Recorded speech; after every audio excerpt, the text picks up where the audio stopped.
Honestly unbalanced. And you've talked about yourself as being always kind of the hardest worker in the room. And I've seen you talk a little bit about that in various places, being the hardest worker in the room. Like you go all in with everything you do. And I just wondered how that then ties in with the sound bath stuff. In that you're delivering this session where you're asking everyone to kind of chill out and alike. And then how do you balance your desire to like make it awesome and make it good? Have you been able to let go a little bit of that desire? Although you are obviously good at it. Yeah, so when I was like 7 or 8, my dad used to say to me, fail to prepare, prepare to fail. This was a mantra that he said to me. So that's been kind of conditioned into me for everything I've done since I was like a child. And if I'm passionate about something, I'm all in. Simple as that. But all in doesn't mean I have to win. With something like a sound bath, it just means I'm very well prepared. Yes. In that everything is very slick, the timing is slick, the preparation's slick. I've practiced what I'm doing. So it's more about the preparation of the gong baths. That's the thing that I've massively put the time into rather than when I'm doing it, because I do like to kind of flow. For me, the real appeal for gong baths was the musicianship of them. And then I've had to kind of balance the spirituality side of it out as well. But Okay. my kind of main interest in sound baths initially was the musicality. I went to a gong bath. The first one I went to was in Bali, a place called the Pyramids of Chai, and they built this pyramid out of metal, and they had 5 musicians, 200 people there. I thought I'd booked a trip to see a pyramid. I didn't even realise it was a sound bath. And I got in there, Were and I you literally, alone? Were you yeah, just, it so was just you? no, 200 people. No, but as in, no, no, as in just you were there on yourself, just doing a little Bali tour. No, it was my friend, Okay. and we got into this. And basically, I had the best night's sleep of my life after that. I've never been a great sleeper, and that's how I got into it. But yeah, if I'm passionate about it, then I'm all in 100%.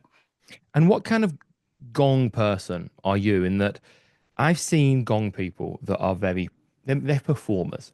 They like to be topless, etc. Now you could get away with it. The ones I've been to, they couldn't really get away with it, to be honest. Yeah. But I've been to ones where people are topless and it becomes a little bit about them. I find that a bit creepy. Or then I found like older gents who just really are gentle, no ego, take you to a soft place. What kind of what is it? A gong player? Is that the word you'd use? Gong player? Yeah, but it's a gong practitioner, I suppose, is the word Practitioner. we'd use. But the thing is that it's more of a sound bath. Mine is amalgamated more to a sound bath. So I have like flutes I play, chimes, handpans, didgeridoos, all these different instruments. So for me, it's always been the musicianship and the sound creation and the, if you like, the envelope of sound that I can create and develop, and this kind of journey of highs and lows, and the density of the volume and the timbre of the sound, and just the different kind of sounds I can create that creates different vibrations and feelings in people's bodies. What's your current instrument that you're learning? Did you do? I saw you were learning, but that some of the articles Yeah, I I, was I reading were a don't play few the years didgeridoo. ago. I learned the didgeridoo more in lockdown. That was a big lockdown instrument, and I Okay. I became pretty good at it actually. But I mean, the handpan is my main instrument, so I try to do the handpan between like probably 2 hours a day. So that's like non-negotiable. And then the 2 hours, gongs, I wow. don't practice as much because the gongs, I'm more intuitive about the gongs. So the gongs I don't play as often. But yeah, I guess the handpan, because I now have this handpan academy, and I have songs on Spotify that I release, and we have a, I do, like, for example, I was playing at a funeral today. I was playing at Really? an event on Monday. So I get paid to do events. So the handpan practice is really kind of a job as well. What made you get into the handpan? So I saw that you know Dan Wapples, Yes, yeah, I do, who yeah. got me into it when I was at Right. uni. So like God, that video of him on a bridge of some kind that I think at the time had like millions of views, and we've got many millions more now. Yeah, What yeah. I got you mean, into it? 'Cause it is such a unique sound. yeah, I mean, Dan, the thing is, Dan is he was a bit ahead of his time in that the handpan's only 25 years old. It's a very Mm. young instrument. And Dan was playing it 15 years ago. So he was really the first ever viral player that, it was him that created Hang Massive, really, which kind of really well known. But for me, I was an actor for about 7 years. And when I was acting, I was playing the bongos in clubs. When I wasn't working, I was going off playing bongos. So I always had an interest in percussion. I had a drum kit before that, and I was in various like cover bands. And I was competing in strongman for about 8 years, and I got loads of injuries. I was doing all these grip records, and I ended up the bones in my wrist ended up moving 3 millimeters from these grip strength records I was doing. And I went to the doctors. He said, look, you can either have a massive operation on these wrists, or you just got to stop all the strongman, but you've got to keep the wrists moving. Now, Ah, when I'd played bongos, I'd used sticks. I'd never used my hands before. And then I saw something called a Rav bass drum on yeah. Facebook, which is basically a tong drum, a Russian tong drum that's laid out like a handpan. So I played that initially for about 8 months. And then I kind of the natural progression from that is a handpan. And what do you find the difference is? Because I've got both. I've got Mm. a Rav that I kind of acquired randomly. Mm. Someone left it at someone's house and didn't want it. And I've also got a handpan, not loads of notes, not as many notes as a lot of yours seem to have. And to be disclaimer, I barely play them. The one of them, Yeah. I actually even bought a plane ticket to bring it back from Austria. Oh, wow. This is Yeah. when you couldn't get them. And I Mm. saw one while I was teaching a training in a shop opposite. That had to have it, then had to buy a seat for it, and there was all kind of very Yeah. complex. I mean, I But do that yeah, a lot. Yeah. all of that, and then never actually bothered playing it. I even bought a course online, etc. And maybe I'll come to one of your things in the future. But what's the difference between the two? How would you articulate the difference between the A Rav rab style? bass is a tong drum, so it's made with lasers. The notes are made with lasers rather than with a hammer. And the handpan is all handmade and hammered. So the handpans are much more expensive. They're much more fragile as well. A rab bass drum you can take on the beach or you can have in the sun. If you take a handpan in the sun, it can go out of tune. If you drop a handpan, it goes out of tune. You've got to take it to a tuner who lives an hour away and he has to hammer it. So it's not like a guitar where you can just twist it in. And the rabs don't really go out of tune. So the rabs are a really great opening instrument, really. And if you do get the bug from there, then you can move on to the handpan. But yeah, I mean, the rabs are a great starter. How have your like companions from the fitness world, what did they think of this transition you made?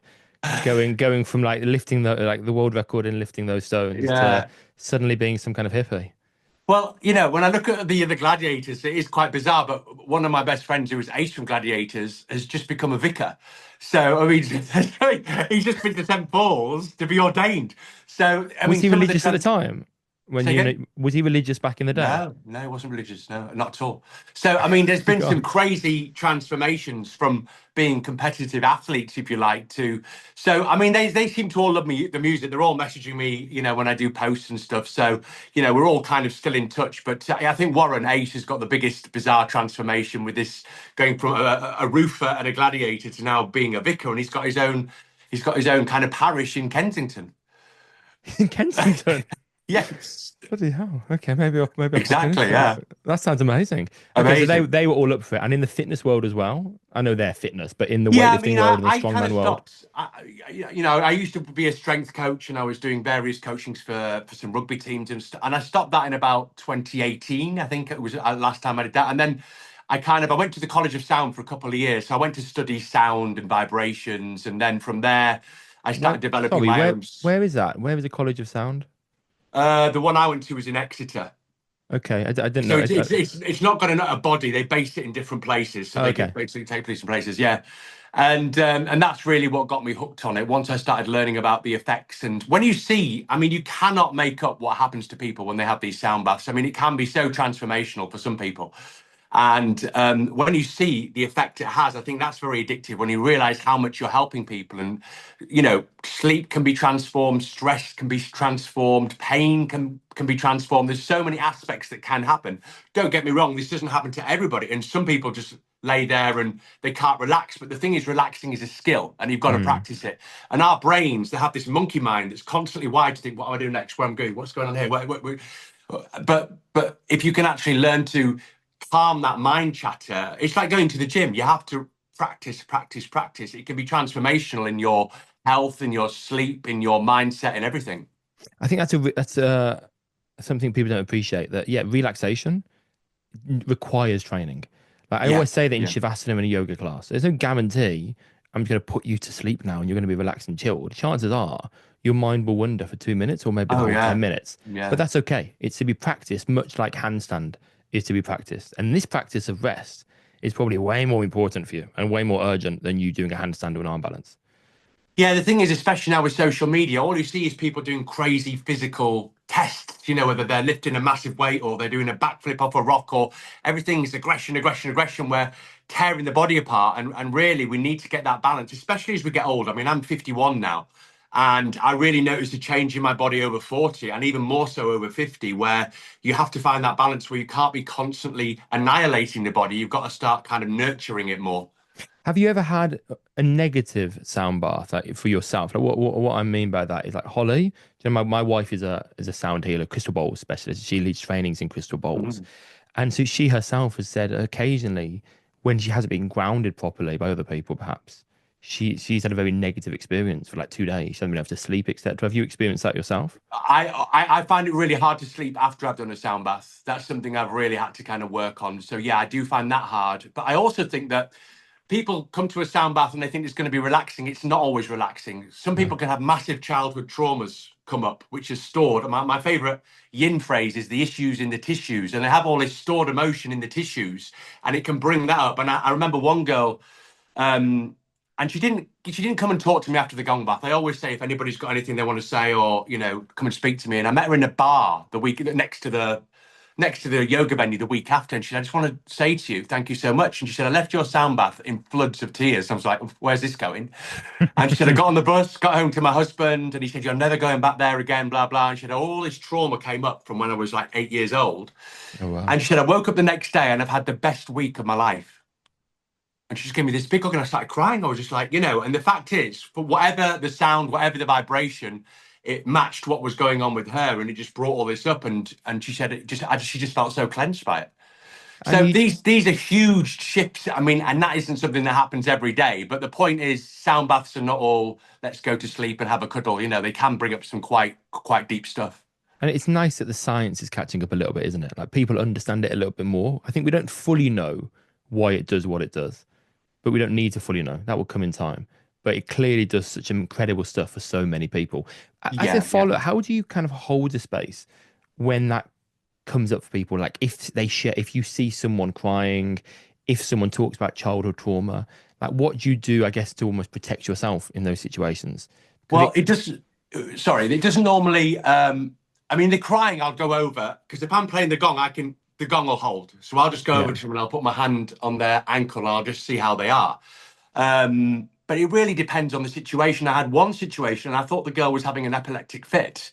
She just started like manically shaking uncontrollably, and I was actually doing it. It was a workshop I was doing with another teacher, and I kind of, pointed her over to there, and she went over and she just knelt down and she held her ankle, and and she just said, she's just beckoning me to say, she's smiling, and I kept going, and we got to the end of the gong bath. I was sweating, thinking, what is going on here? And so she'd been to India and done a load of breath work, and she was having an out of body experience. So afterwards, okay. what she said she could see herself on the ceiling, and she was just looking down at herself, and she'd had this complete out of body experience. But looking at it, it looked like she was having a fit. And I think if I'd been on my own, I'd have had to have stopped. But Yeah. I think you have to just be very intuitive and go over to them. If I'd been on my own, I'd have held the gong, gone over to her and just seen if she was okay. But yeah, there are some bizarre things that can happen, definitely. And that reminds me of that trauma release stuff that some people practice, where they Yeah, actually encourage the shaking and the vibrating, and it's those classes are wild for yeah, especially yeah. for the people that are experiencing it. What happens to their body is insane, isn't it? Yeah, I've been to some of these breathwork classes where they're playing the music and they're getting them almost to hyperventilate, and I've been like playing the didgeridoo over them, and I mean, it literally exactly that. It looks like they're all convulsing. It's bizarre. Moving direction slightly. So you've obviously excelled in so many different careers. Like, it's insane. If I feel like you should be 90, like how far you've gone in so many different career paths. Like, do you think that that stuff that got drummed into you as a child, and Yeah. then you were doing competitive bodybuilding at what, 16 or Mm. whatever it was, very Mm. like super early on. Do you think that's then helped you excel in this, well, all the new careers you've done, but particularly this new career? You've gone and created, as far as I'm aware, the biggest like hand pan course in the UK. I'm sure there might be others, but at least There's very few, to be fair. okay. Yeah, I mean, I think one thing is that, yeah, I've never been naturally good at anything. I've never been naturally fast. I was never naturally strong. I was never naturally intelligent. I was like an average kid. So I think because of that, I realized I've got to work harder than anybody to get good at something. And also what I find is if I stop something, I can digress very quickly as well. So I've got to keep my game up all the time. So I'm always aware, like if I did bodybuilding, if I stopped for a couple of weeks, I would shrink quite quickly. Or, you know, if I wasn't winging on some rings every couple of days, my skill set was, so I very quickly realized that I had to be massively consistent if I wanted to hold a skill. And also that I had to be consistent at practicing and putting the time in. And I think also it's about something I'm passionate about. And sometimes the hardest thing can be to find your passion. And I've said to people, what's your passion life? And they've gone, oh, I don't know. And I think I'm quite lucky that the things that I've really gone for are what I'm passionate about. Like I was really passionate about bodybuilding. You know, I want to be Mr. Universe when I was 12. That was like written down. I've always set goals. When I was 12, I wrote down Mr. Universe, Junior Mr. Universe at 19, 12-inch arm, 12 stone. At 12, 14-inch arm, 14 stone, you know, at 14. And I had all this written out when I was a child. And I think having goals, being consistent and having a passion has been the ticks that have made me work. And don't get me wrong, there was times like when I was acting, I wasn't really passionate about acting. I kind of, you know, after Gladiators, what do you do now? I'd done 21 pantos at that point, and I just thought, I'll retrain as an actor. So I did a 2-year acting course, and I got some great jobs. I was with the Royal Shakespeare Company for 2 years doing As You Like It, which was like that around the USA. It was amazing. But That's incredible, yeah. after that, I came back here, and it was Scarborough, Grimsby. It was like 6 years of UK tours, and you know, I didn't really enjoy the lifestyle of an actor. I was drinking a lot and I wasn't really doing much. You know, I was ticking over with exercise. And I think just wasn't passionate enough about it to really take it to the next level. And then, you know, strength coaching is something I just a little bit of, but I was never really, it was just easy for me because I'd been lifting for so many years. And I just that was just, again, ticking the boxes.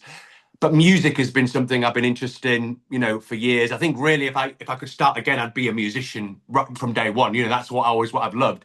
And just because, you know, living in York, and when I was a kid, everybody was a bodybuilder. The milkman was a bodybuilder. The postman was a bodybuilder.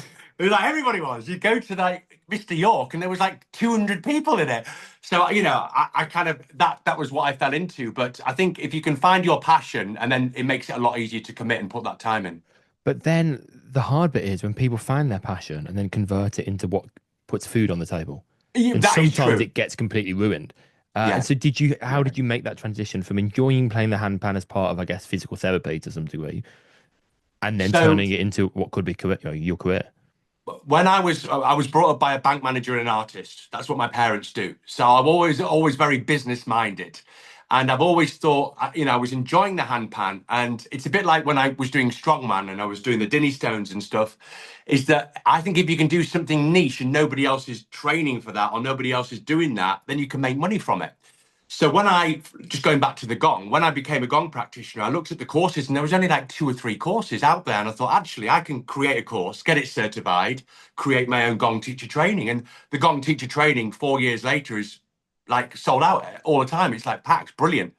And then I looked at the handpans and I was loving the handpans. And I was an online course player. I was just playing at home with an online course, like with my dogs.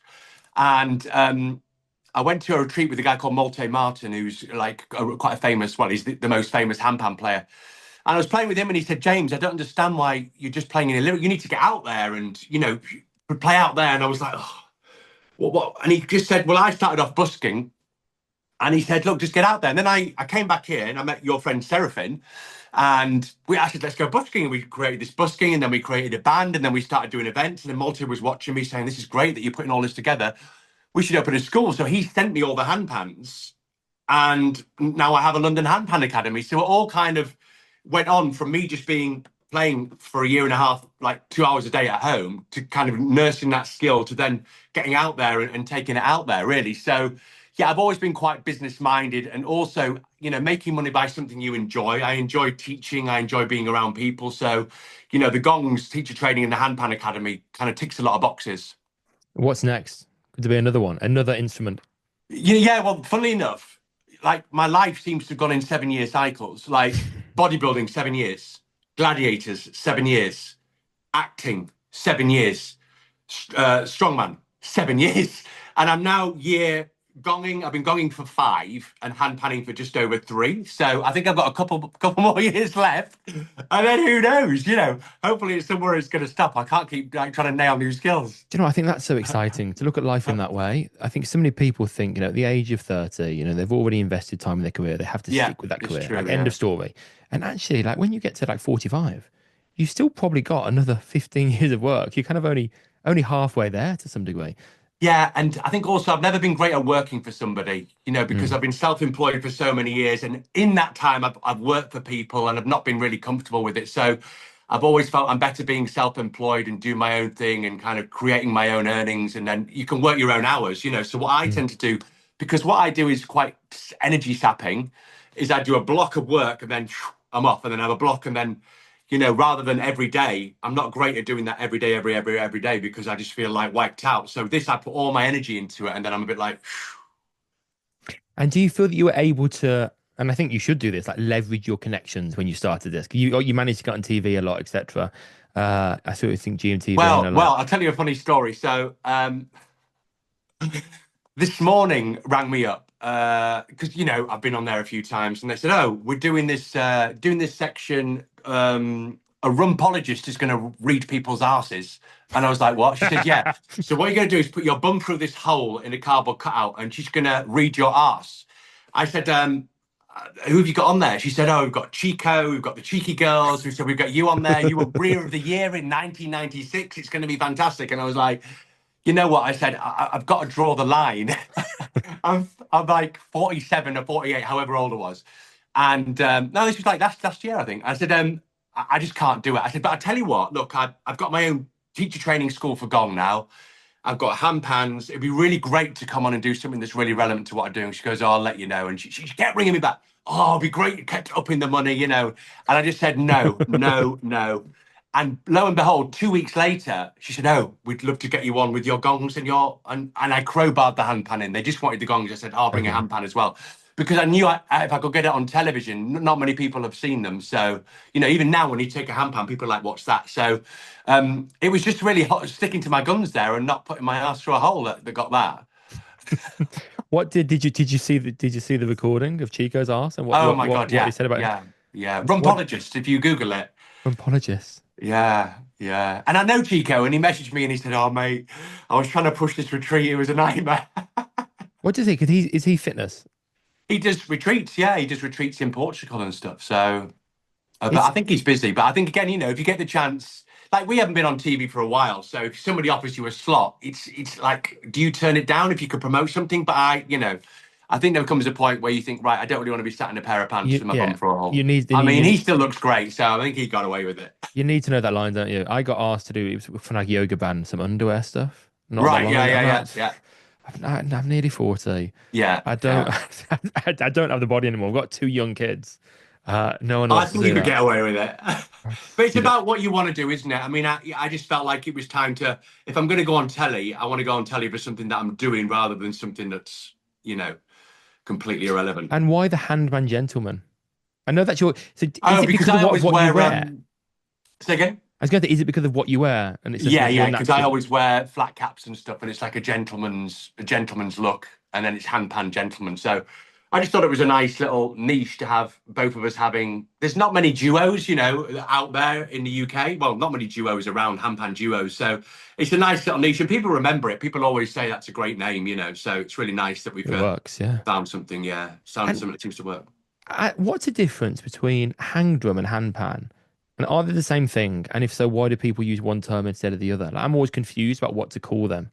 Hangs or hand pan? So the hand pan was invented 25 years ago by a Swiss company called Panart, and they took a steel drum and they put a lid on it, and they patented it and called it the hang drum. And they had this thing. And then everybody started seeing this and copying the idea and calling it a hand pan. And there's this lawsuit that's been going on for years with Panart and hand pan makers saying, "You've stolen," and it's still going on now. And I know that a lot of makers have poured a lot of money into keeping it going. And the thing is, I don't know what the patent actually exactly is, but I presume if they change it, something, it would be fine. But yeah, that's why originally it was a hang drum, but now they're mainly called hand pans. And I'm impressed of like how fit you still look. Like you've met all the stuff you have in your life, like how you're able to have not only the discipline, and I guess a question that leads there is then what's the difference between discipline and commitment, Yeah. or consistency? Because you can't be consistent without discipline. But before we get on to that, I would just love to know how you manage to stay on top of all those aspects of your life at the same time, whilst running a business, whilst running something that actually is serving people's emotional needs, and yet also doing boxing and lifting heavy stuff, and then well, everything you do. It's crazy how much you manage to do, and then how much you manage to look after yourself as well.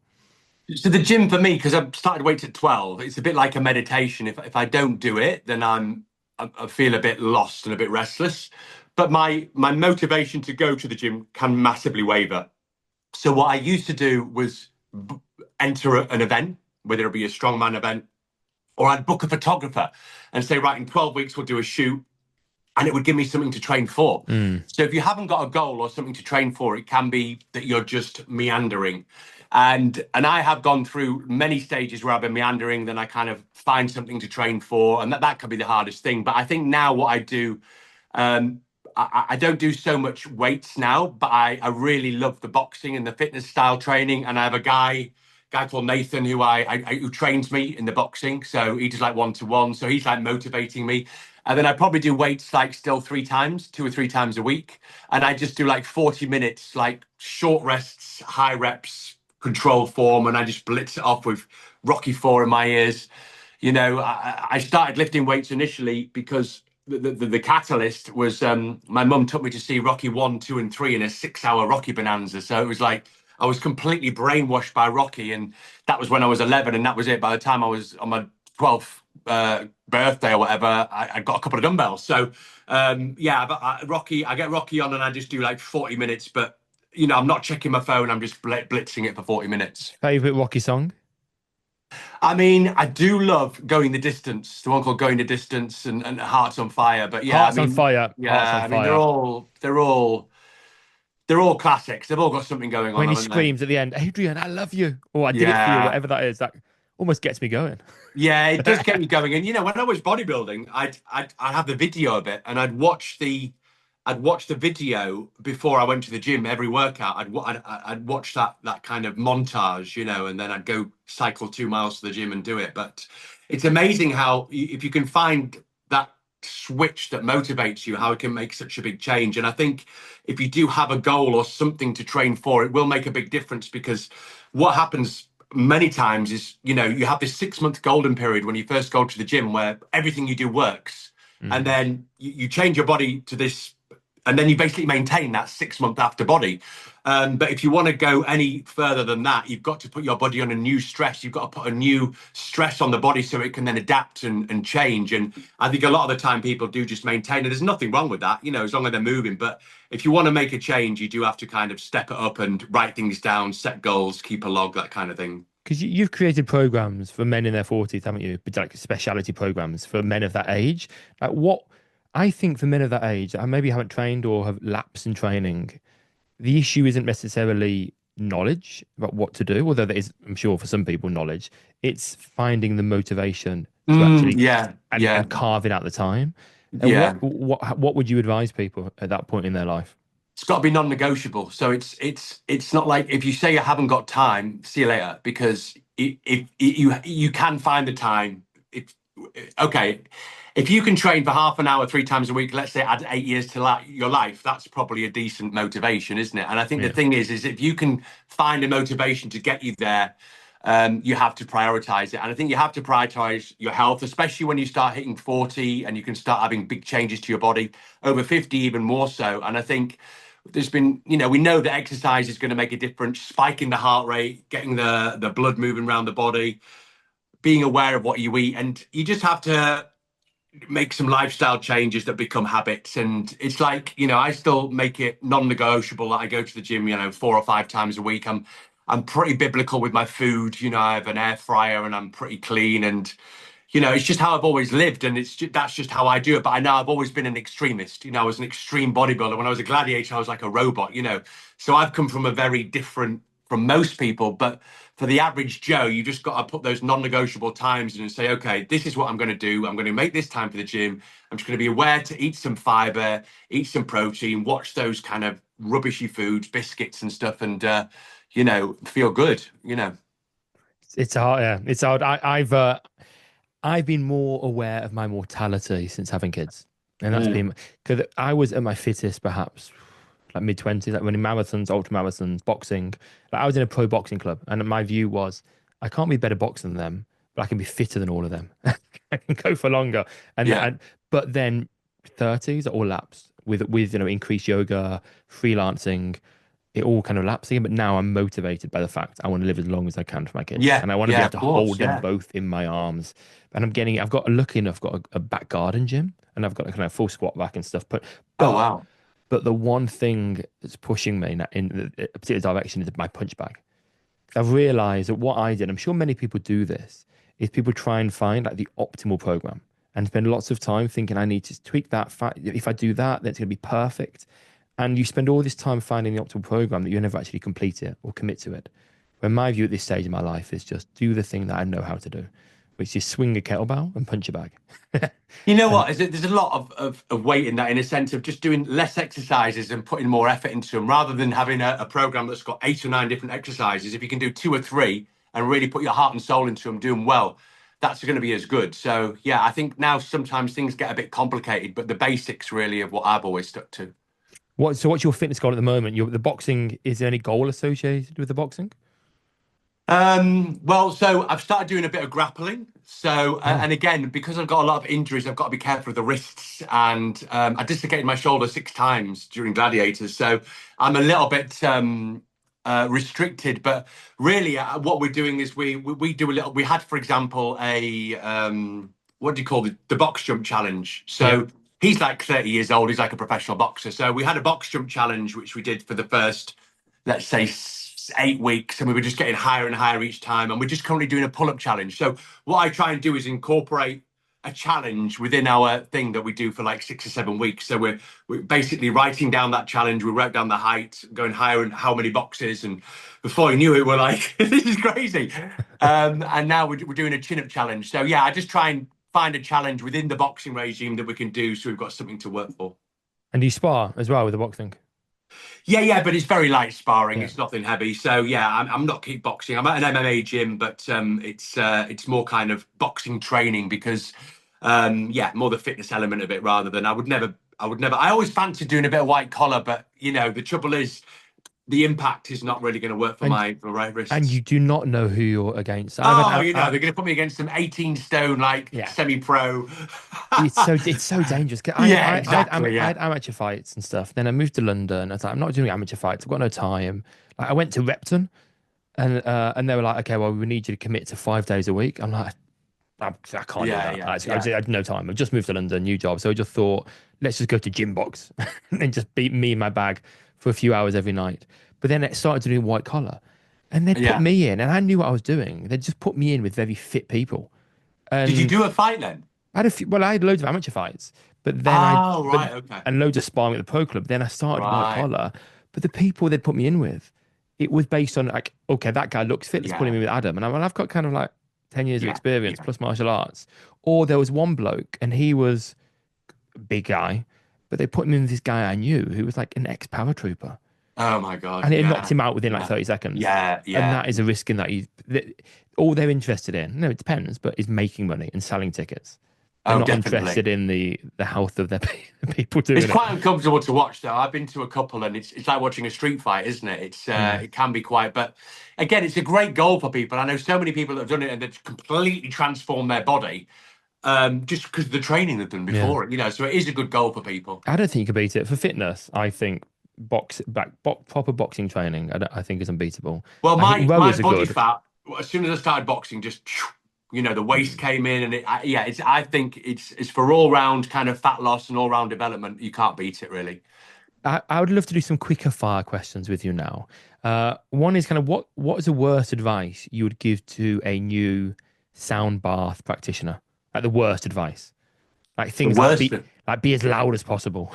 Right. I'm so anal about volume. I'm so anal about volume, and yeah, I don't like loud sound baths. I always feel you've got to keep people in that rest and digest sleepy state. So the worst advice I would give to a is play loud, because that for me, and a lot of players do, but it's just not my thing. But it's the same as music in general. Like I was at a session, like a meditation session, but they played music, and it was just so loud, and I was near the Oh, speaker, and honestly, I had no chance of any peace or any kind of reflection. I was just listening to this beat for the whole 60 minutes, and it was way yeah, too intense. So volume. What misconceptions do people have of you? of me. Of me, yeah. I suppose because I'm from that background of a bodybuilder and a gladiator, and I've had people have come and a lot of people have come and do my gong teacher training. I've no idea I'm a gladiator. It doesn't say it on my website or anything. And they've found out afterwards, and they've said to me, "We'd never have done this course if we'd known you were a Oh, gladiator." really? And I think, yeah, because it probably seems a bit random, doesn't it, that a gladiator's now running a teacher training called for sound. So that's probably a misconception that. But isn't that a shame that people have that view? That Well, something you yeah, did, I what, mean, 20 years I can ago? kind of understand it. If someone's known for doing something very physical and very kind of, well, some people would call it violent, wouldn't they? Then suddenly they're kind of in there doing sound bath and Mm. breathing techniques. It's quite a big switch. So I could understand why people might think that's a bit strange. If anything, it would draw me in. I find that interesting. I want interesting people that aren't like people often say, the world needs more yoga teachers. And like it absolutely doesn't necessarily. What it Yeah, needs is more yeah. people that practice yoga, that people that are boxers or are solicitors that actually practice yoga, have mindful practices that then use those in their daily life when they're hiring and firing, or or changing policies in their workplace or the like. That's what I think we need more of. And I think I'm more intrigued by the people that aren't like 100% hippie yogis than I am about Yeah, yeah, the people wearing white with all the crystals. yeah. No offense to anyone if you're wearing white and No, have I keep crystals. meaning to get. I always think maybe I should be wearing like a white shroud or something, but I've never gone that far. But yeah, it does look good when people have some kind of a uniform. Yeah, but you've no, I think people are drawn to you. Like I think people see through it, especially experienced practitioners. And I've met over the years so many people in the wellness space that look as spiritual as you could be. Whatever that might be, whether that be the white shrouds, the crystals, the Yeah. mala beads, the tattoos they have on their back. And actually, the way they interact with people, they're assholes. And their loyalty to the places they work is non-existent. Uh, and I think we don't need to appeal to everyone. And I think the fact that you are visibly just you is what will draw a huge amount of people in. And if people really want the hippie side of things, and again, I use that word loosely, they're not going to come to you anyway. It's fine. Like you don't need to be Yeah, no, everything to there are everyone. Yeah, other trainings and teachers that do they that. go It's, to it's a bit like they go yoga, to isn't it? Costa As you Rica. know, Yeah, you've got yoga teachers who'll spend 20 minutes doing chanting and this and that, and you've got other yoga teachers that are straight in. So it's really what floats your boat, what style you're liking. how would you describe your life philosophy? Like what drives you each day? Like I'm massively driven by purpose. Like if I haven't got a purpose, I'm super lost. So again, I've had to reinvent myself many times because the purpose has gone. When Gladiators finished, which was like such an epic show for me to be involved with, it's like, what do we do now? And it finished like that, 8 years, and then it's like, phew. So you had to then find a new purpose. So that's why I did the acting training and I found a new purpose. And so I think what drives me every day is having a purpose. Every day I have like a set of goals I'm going to do. I have my non-negotiables, my training, my practice, walking my dog or whatever. Because I'm always up early and kind of getting it done. And then, yeah, so I think for me, it's very important to have some kind of drive and purpose in every day to keep me kind of happy, if you like. And is that then what success is for you? Success is a life where you are aligned with the purpose. I think purpose makes me happy. It makes me feel like I'm worthy of doing something. I suppose success, if is great that I can now monetize these things. So yeah, I mean, it's the handpan courses. There's very few out there, so it's really nice to see them selling out and people really loving them and the feedback we're getting. So you're doing something right. And it's the same with the gong training. It really it's really nice to do something that people really feel that has been beneficial for them and for some of them completely life changing. A lot of these Mm, people have gone off and they're working in gyms all over the country and they're running retreats all over the world, and it's all from the gong teacher training that kind of sparked it. So I get a real buzz when I see people shine from kind of getting involved with it all. nice. Are there any new habits that you're trying to add to your life at the moment? Um, No, no, there's nothing actually at the moment that I'm kind of thinking maybe I should try. I think that will come soon now. And 2 years. Yeah, You're on year 5. It's 2 years. 2 years, it all yeah, changes. yeah, yeah, yeah.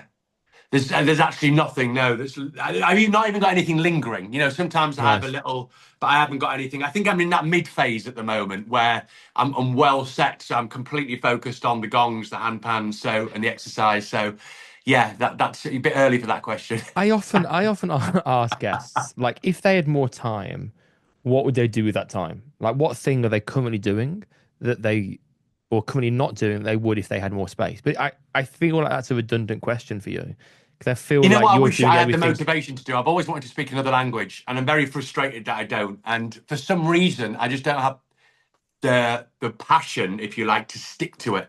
And so many times I've started with another language, and like my ex-girlfriend was Croatian, and I was learning Croatian, having Croatian lessons, and it's just never stuck. So that frustrates me that I've never. And again, it's one of those things. For whatever reason, the passion isn't there, so it just doesn't stick in. And if you haven't got the passion, then you're not going to put the time in, and it's not going to stick, is it? So it's another thing. If you're not passionate about something, I'd love to play the piano really well, and I had piano lessons as a kid, and I could play 4 Christmas carols, and that's it. So I think there's certain things that you want to do, but for some reason your body doesn't want to do it. No, Your mind wants to, but your heart EastEnders. doesn't. And Yeah, yeah, that's maybe me in that the handpan. I've got it there, yeah, and my exactly. boy Yeah, plays it. I just can't compel myself. I paid for a course years ago probably the same online one you did. yeah. Yeah, and I just can't compel myself. Maybe But it's the there's something fact. like 2 million guitars in people's cupboards, and the thing is, with a guitar, you've got to harden your fingers, and it's not Mm. just as easy as. And I think everyone wants to play the guitar, and I think people start on it, and then they think, actually, this kills. This is actually quite hard, and let's just put it in the cupboard. And I think that is often what happens is, unless you've got something that takes you over that first step, then they don't move forward. What would you like people to know about what you've got going on? Like, where are these courses happening? Where can people find you? So I do the Gong Practitioner Teacher Training, which is Sound Healer Teacher Training, twice a year. So I have one in March, which is full, and then I've just released one in October. And they're in Clapham Junction. I have a studio in Clapham Junction that I use. And the handpan courses, I do probably 2 a month. And I have a level 1 beginners handpan course. Again, if they find me on Instagram, Mr. James Crossley, they can see them all on my the links. And we had so many do the first course that seem to want to do more. So we've just released a level 2 course so people can kind of move on from the level 1. So yeah, that's where I'm at the moment. And if there's any words of encouragement or anything you want to share with people as kind of a final note regards living a life that they actually enjoy, what would you like Well, to share? I think first of all is try and nail that passion down, whatever it is. Whether it's I had a guy I was training years ago. Let me finish with this for the story, and he was getting married and he lost 2 stone. I trained him and his wife. He lost 2 stone, and we were like, this is amazing.